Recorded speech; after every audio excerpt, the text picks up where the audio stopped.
Wezo na menufefe bobobo group to Akopa.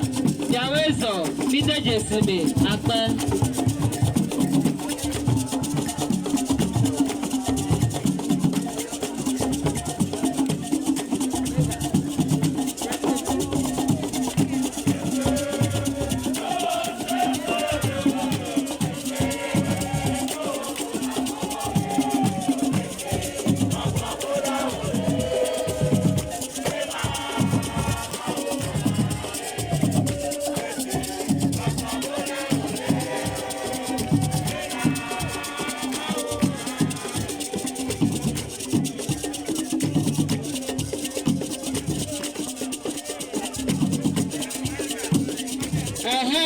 Bikpa si do ne mi awe.